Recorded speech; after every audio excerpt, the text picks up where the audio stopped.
And again, welcome to Alina Davis. We're so happy to have her here today from Orange County Schools. And she's going to introduce herself, and then we're going to get right into our presentation. And welcome, everybody. Great. Hi, everyone. I am so excited to be here with all of you. I was introduced to DOCES through Fred Endy, who's the Director for Curriculum and Instruction, and we've been good friends for a long time. And so he asked me to come out and talk with you about family engagement. So I do have some slides that I'm going to share with. So let me see if I can get that started here. Okay, can you see my slides there, Greg? Awesome. All right, so this hour that we have together is going to be much more of a collaborative kind of conversation versus me running everything, if that makes sense. Let me see if I lost my chat function. Let me get that back up again. Hold on a second, guys. Sorry about that. I want to be able to see the chat box. So I had it, there it is. Okay. What I can do too, Alina, is as you're going through, just because, right, managing this and operating in the chat and the participants and everything, what I'll do is if anybody has a thought or we're I'll verbalize that to you when there's kind of a break in the conversation, and I'll share that out. So I'll monitor that for you as well. Awesome, great, thank you. You're welcome. So we'll just start with a little bit about me. My name's Alina Davis. I live in Orlando, Florida, which is typically sunny and hot, but today it's cool and rainy. I am a program specialist for parent-family engagement with Orange County Public Schools. I'm in my 23rd year with Orange County. I spent about 10 years throughout my career teaching kindergarten through 3rd grade. If I went back in the classroom, I would definitely go back to kindergarten because I feel like that's the most important time for school to start with our kiddos. But about half of my career I've spent in roles where I support parents. We have specialists that oversee our ELL programs in our schools, and I did that for 8 years in a school. And then I also worked with exceptional education families in developing IEPs, facilitating meetings, having evaluations completed, and things like that. So I'd say about 12 years of my career, I spent mostly working with families. And then my current role at the district level, I've been in since June. We're a department of 5 within a very large district.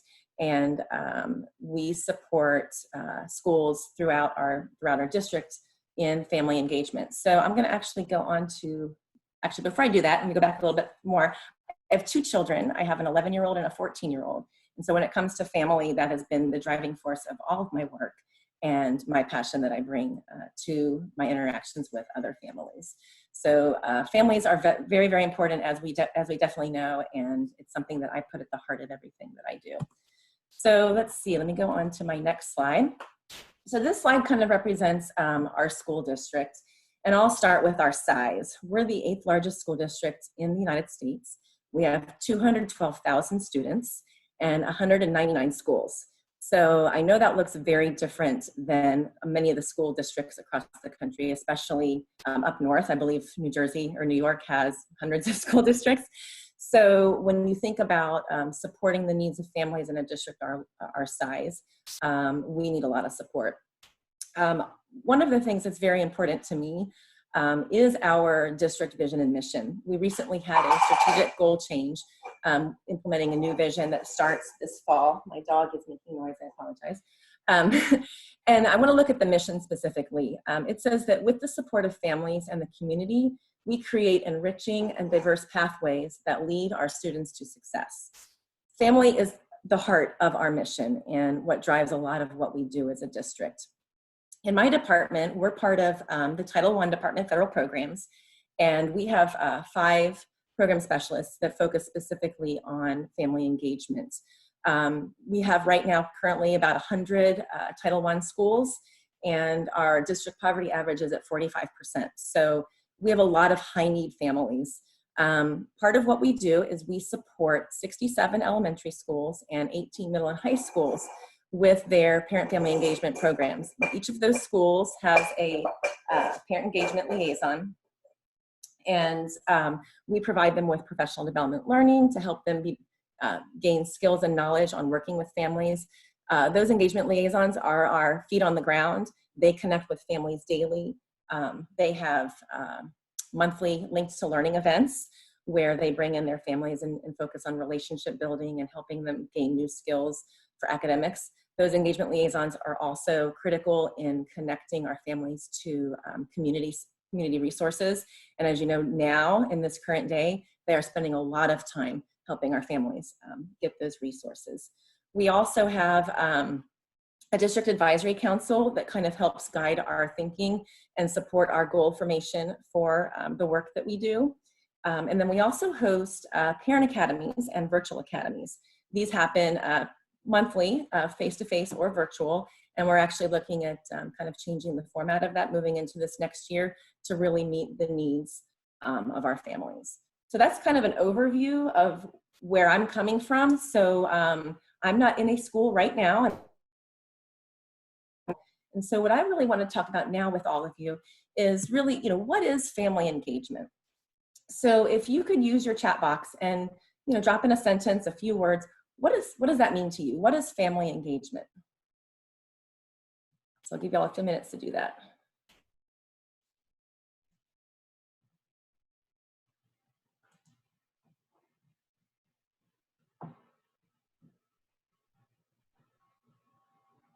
I'm just curious what all of you are thinking. Anyone?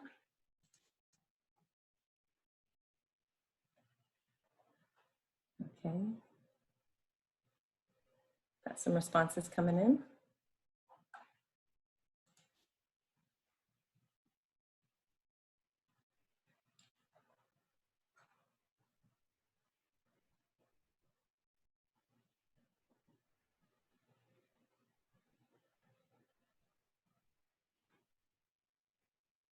Okay, so some of the ones that I'm seeing here are families being involved in their students' education. Family engagement means inclusion of the student's family in their education, welcoming the community into our schools as active partners, involvement of family members with student learning, involving families. Okay. So many of the words that you are all sharing in your definition of family engagement are in ours as well. This next definition that I want to show you, oops, went too far. I'm not exactly sure where the origination source is. It's on many, many websites, but I really like this one because I think it's fully comprehensive of what we think about with family engagement. I'll just read it out to you. It says, family engagement is a full, equal, and equitable partnership among families, educators, and community partners to promote children's learning and development from birth through college and career. So in that statement, I see some of the words and thoughts that many of you included in the chat here. What are some of the words that stand out to you in this definition? As you read through this, just try to put them in the chat box. I see equitable partnership. Equity, tailoring it to the individual needs of the families. Community, partnership. Those are all critical in our world today, in how we outreach to our families and our students. When I see full, I think of meaningful. Parent engagement is meaningful. It's relevant to you. Just showing up to an event because you are told to go, is that really meaningful to you? Or are you there because you want to help your child learn? When I see the word equal, I think about having an equal playing field for all. Everyone deserves to have access to education. Everyone deserves to have access to high quality learning and partnerships. And we take that a step further by looking at that equitable piece. What I need may look very different from what you need. What your student needs is very different than in another community. I'm in a very large district with a lot of poverty, and what some of these children needs look like are very different than what they are in New York. And so when we look at equity, we want to make sure that they're getting the things that they need tailored to their individual families, as I think Greg put that in the chat box. The other thing that stands out to me is the birth to college piece. Now, I don't know how many of you have children, but I'm sure that when they were very young, you were very hands-on and very engaged and active in their learning. I'm sure all of you went to their kindergarten open house, went to every parent conference, tried to volunteer at every event. But then as they become older, we tend to withdraw that a bit, whether it's they're getting older, there's not as many opportunities, or you just kind of feel maybe I don't need to be there. But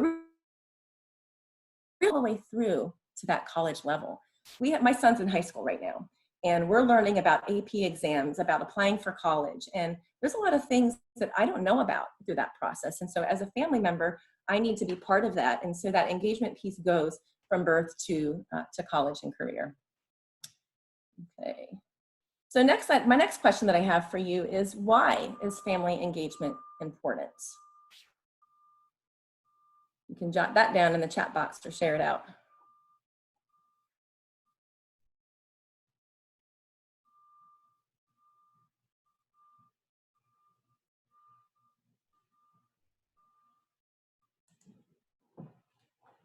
Why is family engagement important?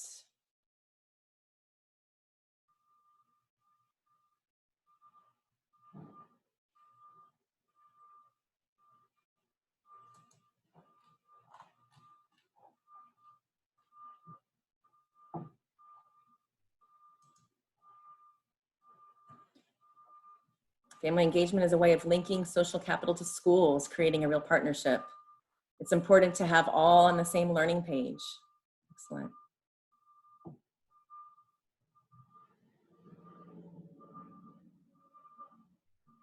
Anyone else want to share? Connection between student, family, and the educational community. It is important in families working together with school administrators. These are all great. Anyone else? Okay. So when we look at research, these are the reasons here that family engagement is important. Family engagement brings greater academic achievements, higher grades and test scores, higher graduation rates, higher expectations of students. Students who are the furthest behind make the greatest gains with family engagements. Family engagement bridges the gap between the home and the school culture. Alcohol use, violent behavior, and antisocial behavior decrease as a result of family engagement. And family engagement also helps students make better lifetime transitions. Right now, we're going through a pretty big lifetime transition, and how our families are engaged to this process is pretty critical. Also, when you move from elementary to middle school to high school, and high school to college, that family engagement helps support that. Family engagement is one of the most powerful predictors of children's development, educational attainment, and success in school life. This comes out of a report done by the Carnegie Corporation that really takes a look at the discrepancies we have from how we can bridge that with our family engagement. This graphic, hopefully you can see it. But this was really powerful to me. It talks about a 6,000 hour learning gap. Okay, so we have two students we're talking about here. We're talking about Jack and we're talking about Mike. Jack comes from a home where his family is able to provide lots and lots of learning opportunities for him. But Mike comes from a home that's in poverty, and he doesn't have those same levels of experiences and opportunities. And so as we look at their lifetime, or up till 6th grade, basically, you can see the discrepancies there. 220 hours is how much time Jack's family will read to him compared to Mike. That's a lot. Preschool, almost 1,400 hours difference between a child from Jack's family versus Mike's family. I don't know about New York, but here in Florida, we have universal VPK. So all of preschool education. That's built to reduce that gap. But most students like Mike don't have. This one was pretty amazing. 3,060 hours of after school and extracurricular activities are given to Jack that Mike may not have access to. Summer learning. This is kind of big for me right now. I'm really nervous about not having summer camps for my boys. but there's over 1,000 hours of summer learning opportunities are available to kids in Jack's family versus in Mike's. And then the same with field trips, going to museums and having a sixth grade, there's that 6,000 hour learning gap of opportunity for Mike versus Jack. And so when I think about family engagement, that's one of the things I think about is how can I help close that gap and provide opportunities to Mike that Jack may not have, or to Mike that Jack has. So in this report by the Carnegie Corporation, they talk about some areas that you can really focus on to help with family engagement. Attendance is a big area. If we can get our kids to school, if we can help support our families to get our kids to school, that's going to help close that gap. Right now with our COVID-19, how hard is it to reach out to those families and make sure that the children are logging on, or that they're hearing their teacher's voice, or they're having access to materials? Another area that the report talks about is data sharing. Families need to be aware of where their children are with their learning. And so they have strategies on helping with that data sharing. Academic and social development, as we know, are really critical to our students in closing that gap. Transitions, helping support them from one grade level to the next. And then how we use our digital media. What really strikes me by this is, what can I do to help change these numbers? So I'm just going to kind of throw out a little bit of research to you here. And this is some of the work that kind of drives what we do as a district to support our families. Karen Mapp from Harvard, Joyce Epstein from Johns Hopkins, and Stephen Constantino from William & Mary have all kind of developed their own model or framework of family engagement. And so I've provided in these slides, and I'll share it with you all later, some of the research that these amazing educators are doing. The first person that I want to look at is Joyce Epstein. So she talks about 6 types of parent involvement. And I know in the chat earlier, a few people mentioned the word involvement. So involvement and engagement are a little bit different. Involvement is more of the being there, whereas engagement is actually being part of that process. Engagement is more of a two-way street. So when you look at the 6 types of parent involvement that Joyce Epstein talks about, she talks about parenting, communicating, volunteering, learning at home, decision-making, and collaborating with the community. These are all ins for parents to have access. Kind of like the foundational piece, right? The easy way in. But how do we bridge that? So then I'll kind of jump into Dr. Mapp's work. She has a dual capacity framework for family school partnerships, where she talks about how we can build capacity in our families so that our students have support. And this kind of comes across, it's an organizational kind of image. So it's not just what happens with the teacher, but it's what happens with the school and what happens with the district. So for example, in our district, we use this framework to kind of help guide our professional learning, to help advocate for our families through policy, and then also to kind of help in the school level. And so what I have listed here are the process conditions, which is part of her framework. And this is kind of the part that's at your level as far as a classroom teacher or a building leader. These are the things you have to think about as you are trying to build effective school partnerships to support student learning and to help build capacity. So the first process condition, relational, built on trust. This to me is the most critical piece of anything that we do with our families. If you can't connect and build that relationship and that trust, you're not going to get the students.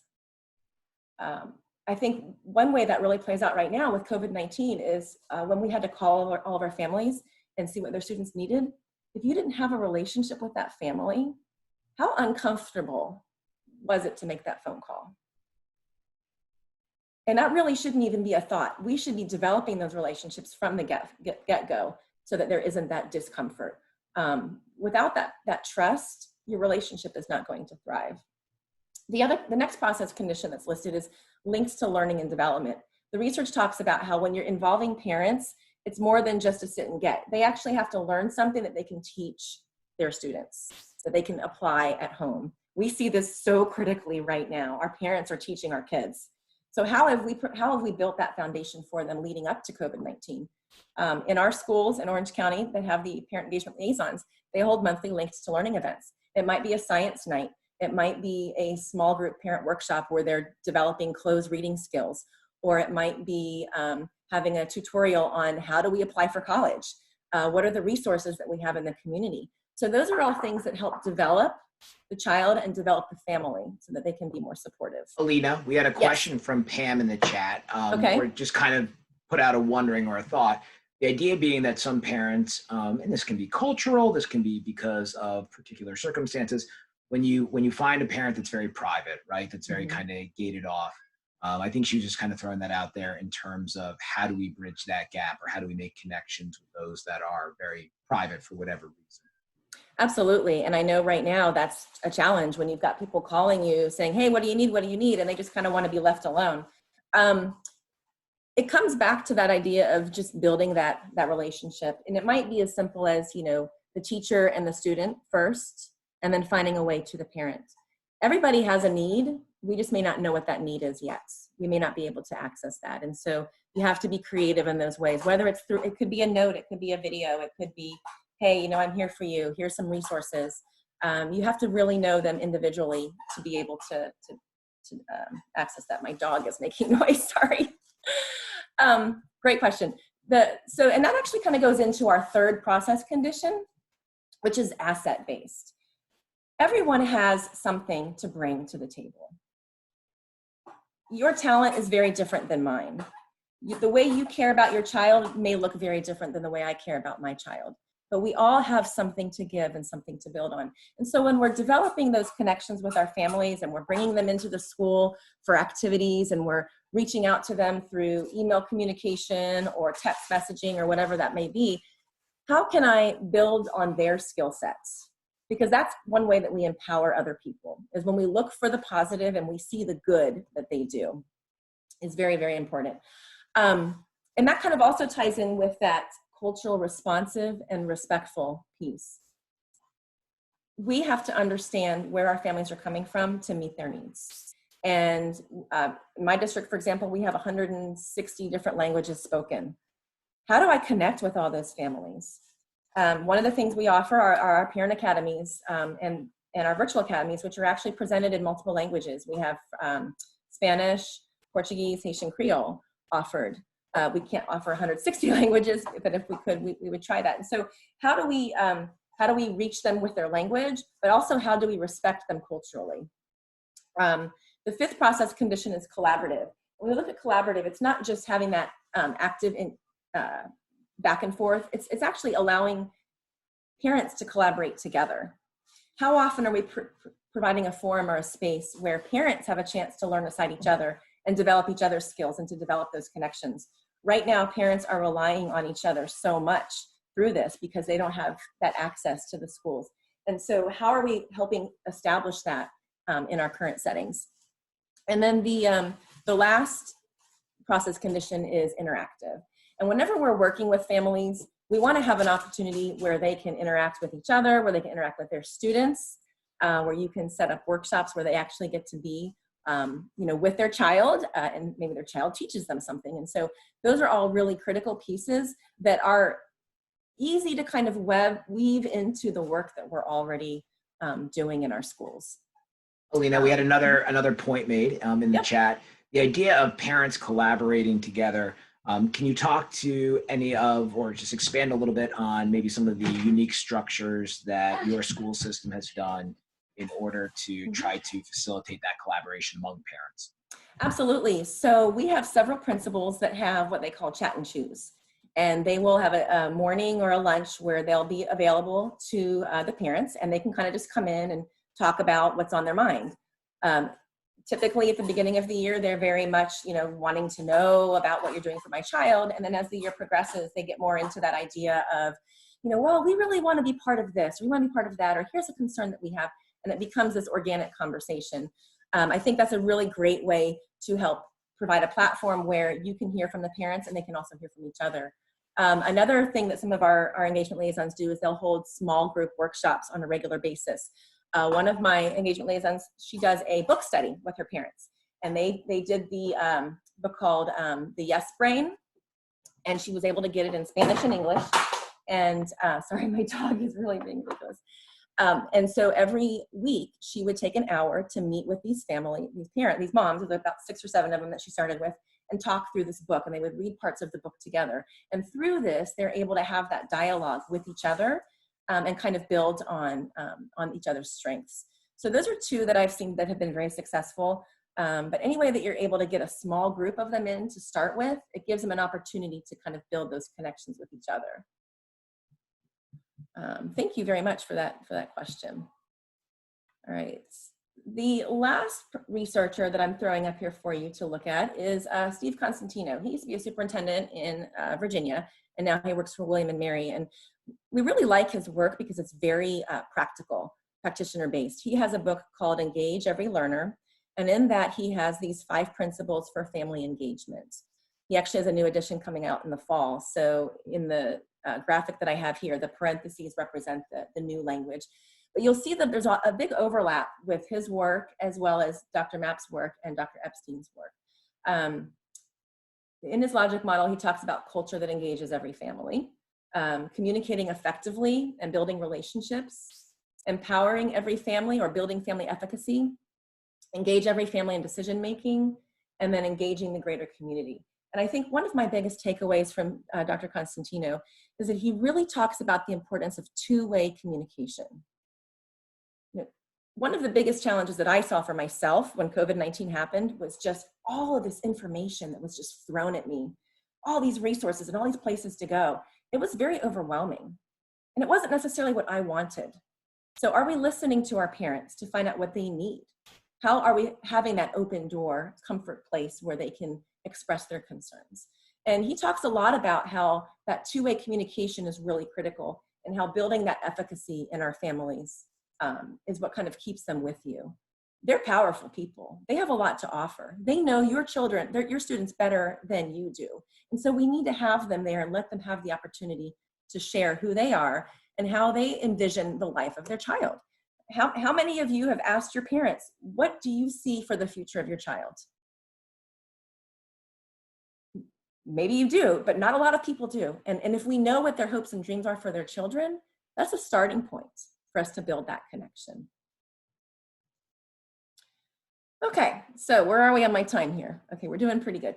So that's kind of the research that kind of supports family engagement that we use as a district, and that is just really great. They're doing a lot of webinars right now as well. So I would definitely look up their work and see if there's anything that you're interested in. But my next question that I have for you is, how are you engaging your families? What are some of the things that you do? I'm just curious because you come from different places of the country and have different ideas. So if you guys can throw that in the chat, that would be great.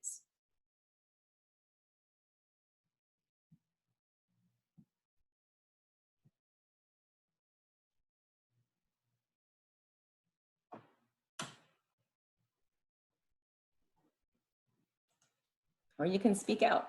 I feel like I'm just talking to myself. Okay.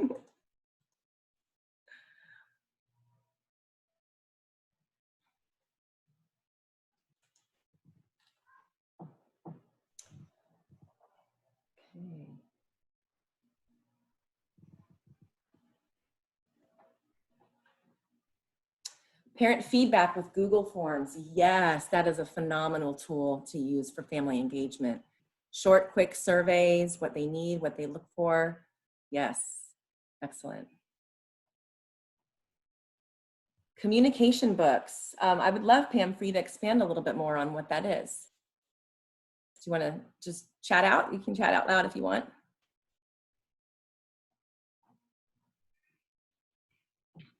There you go, Pam. I unmuted you. You're good to go. No, our communication book's just going back and forth to the parents, whether they had a good day, whether there was an issue. We work with special ed kids, so you know, some days are really good, some days aren't so good. Some parents want to know, some parents don't. So that's our way of communicating back and forth with them. Excellent. And you know, there's other ways of moving that to a virtual world as well. I know a lot of schools use Class Dojo. My first introduction to Class Dojo was more on the behavior side, and not something I'm really fond of, but now the communication piece is really critical. Every day, my son's teacher sends a message through Class Dojo with inspirational quotes. She sends a Zoom link for their class meeting for the day. And the nice thing about it is you can share the positives very frequently. It's on your phone. Mm-hmm. So you see one of your children doing something exceptional outside, they helped a friend, and then you share that with a family, and they're excited about it. When I worked with the younger students, we did that. Now with the 8th graders, it's a little different. Mm-hmm. Yeah, when you get to middle school, high school, they're not so much into the class dojo. There's other, but I know there's other apps like Remind, which you can use for outreach as well. We use Canvas across our district for our learning platform. All of our middle schools and high schools are one-to-one. And so we have designed into our Launchpad platform ways of communicating with families. And so I think, we have to kind of look at where each family is and what their needs might be, their access, and kind of tailor it to those different needs, different groups. Yeah. Thank you. And thank you for sharing, Pam. Is there anyone else that would like to share something that they do to engage their families? I'll share real quick, Alina. In my former role as an AP in the district I was in, which was a large, more upstate New York district, geographically very big, we would, as a middle school, push out to the elementary schools and hold events when possible in the elementary schools because there was communities there and there was the distance issue. So actually physically getting parents sometimes or families to our building was a challenge. And then also looking for cultural community events and asking teachers and staff to go out and to participate in those, even though they existed outside of, your standard school educational environment. The idea of showing families that we valued what they brought to the community and then looking for that to be that reciprocal relationship and returned back. But, investing in the community itself and spending time in the community and getting to know people outside of school as well as value. Absolutely. And yes, and I see that across many of our schools as well. We have some engagement liaisons that will go out to the communities to hold their events. The local apartment complex may have a big meeting room, and so they'll have their event there, or they'll go to the local library branch, partner with a church. You have to kind of meet them where they are. Some people feel safer and more comfortable when they're in their own location. So if you think about it, a lot of our families, school is not something that was happy experience for them.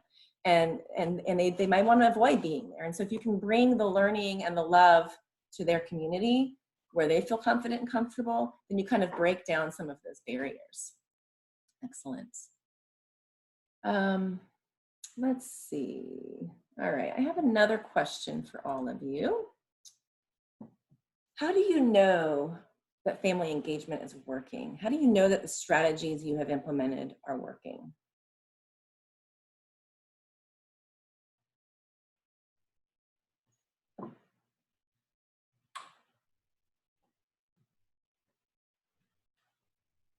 And I think this is where that Google form that somebody mentioned earlier is going to be helpful, actually giving them an outlet to express their thinking.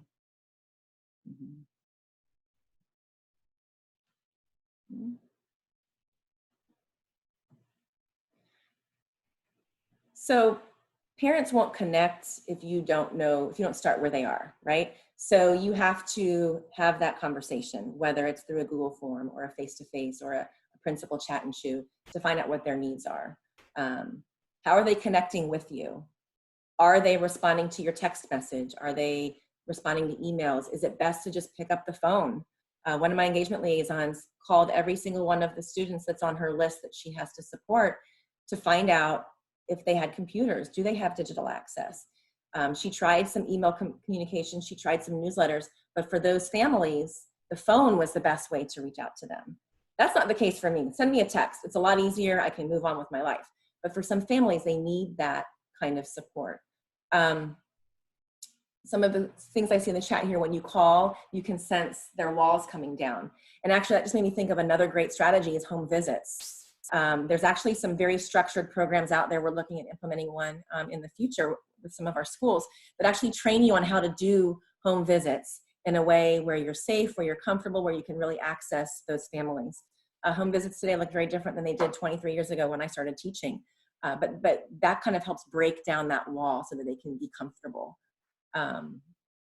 What are some other things that some of you have here? So are they attending activities? Is that a good way to know if your family engagement is working? And I kind of throw that out there because that has a kind of a yes, no response. Not all families are going to engage in an event, but they might engage in providing homework time at home, having a structured time where their student is doing their chores and is, you know, learning a routine that's going to help them with school the next day. For some families, getting their child to school is the best way that they can be engaged. And so you have to kind of look at where your families are. Are they coming to school more often? What does your outreach look like? Are you calling them on a regular basis? Are you providing them with resources and support in the community to help break down those barriers? I've had engagement liaisons that have given alarm clocks to kids so that they can wake their parents up so that they can get to school. And those are some strategies that kind of help with increasing that attendance. So increasing attendance is a way of seeing that family engagement is working. We do some data collection in our district to kind of help monitor our whole program.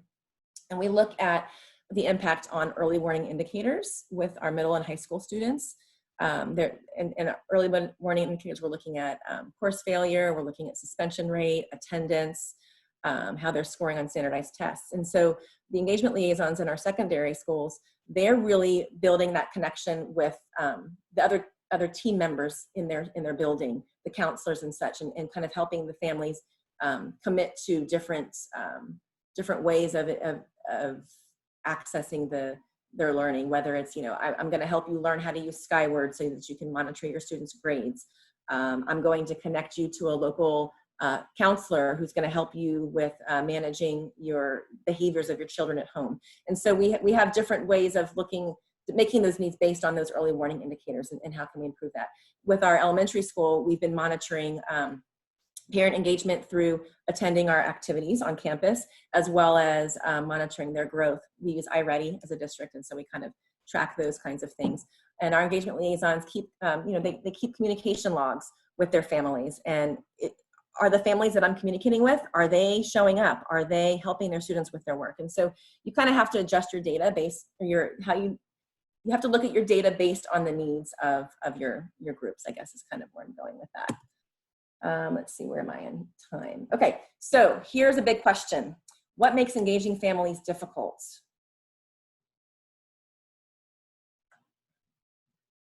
I know we can all answer this question.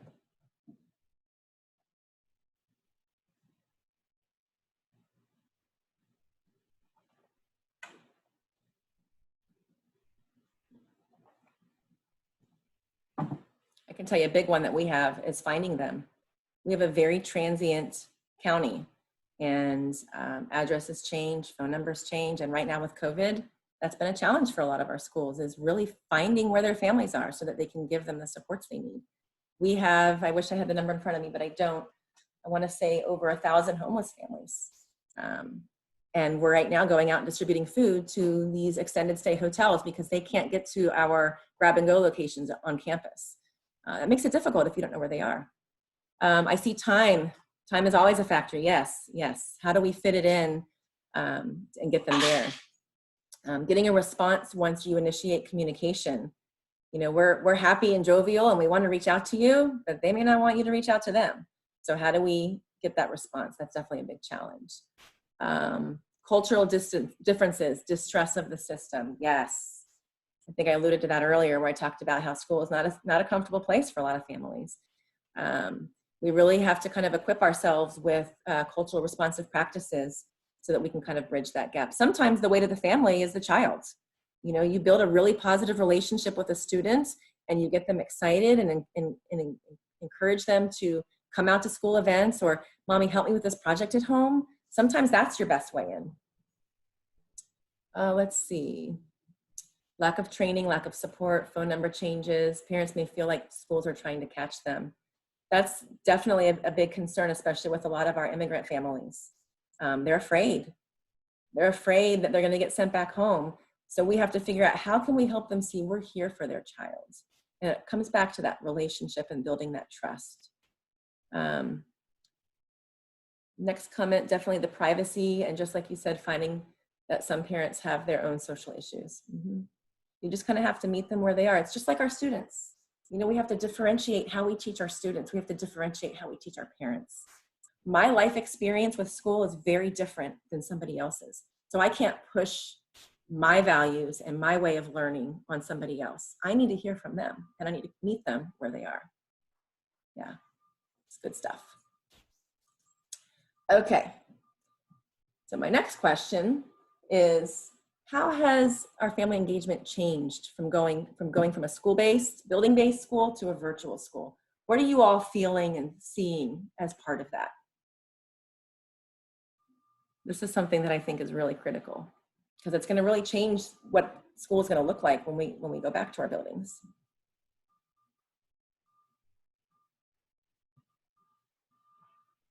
And maybe even to expand that question, how has it changed? What are you going to go back and do differently now that you had this virtual learning experience? Communication and outreach is even more critical for our students and families. Yes, I think about children that are in abusive homes. I think about children who have parents that work 4 jobs. Who's watching the children? It's scary. I get frustrated with my 2 boys, and they're independent. I can't imagine, being a sibling with 5 younger brothers that you have to take care of. You have 1 device, it's a tablet, and you all have to do your learning that day.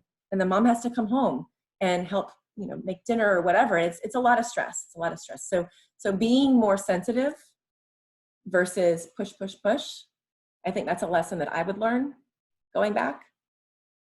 Taking it slow and building online relationships, as well as fostering established ones. Yes, yes. I don't think it's going to be all about academics when we go back. I think it's going to be about love and overcoming the trauma that they've experienced, that we've experienced.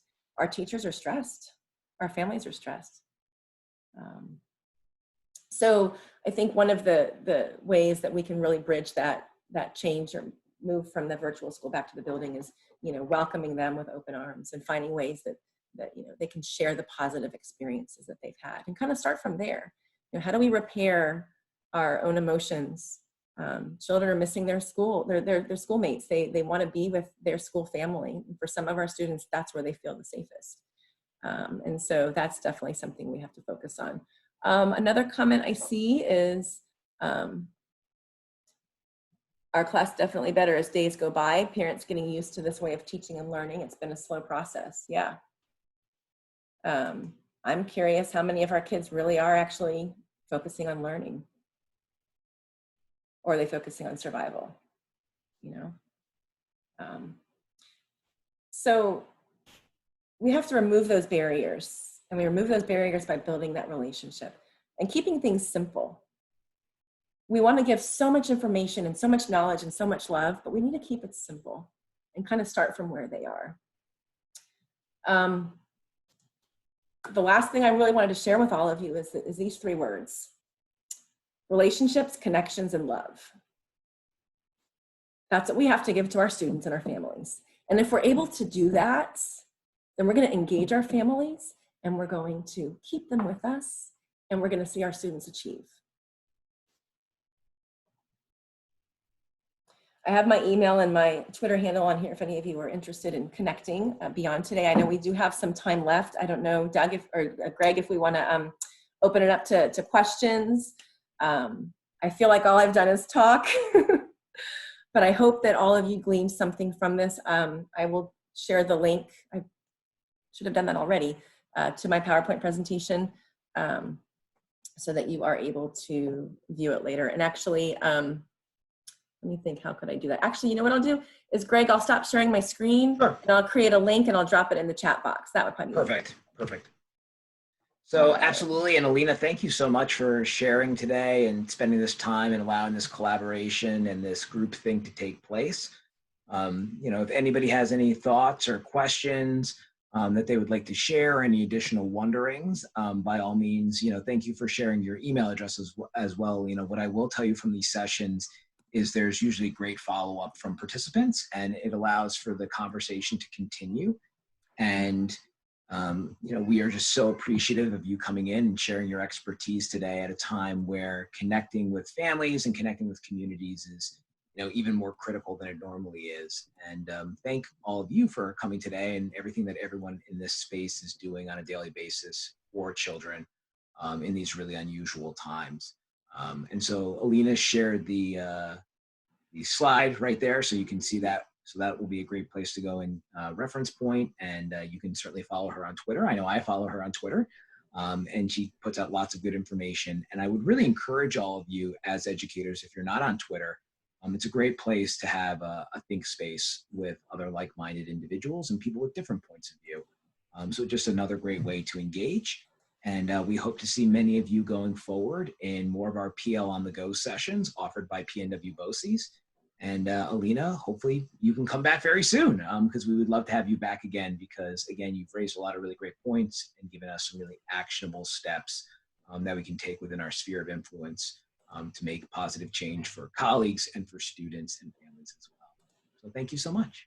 Thank you. I really appreciate the opportunity to be with all of you, and I wish you all well and continue to love and connect with your families. All right.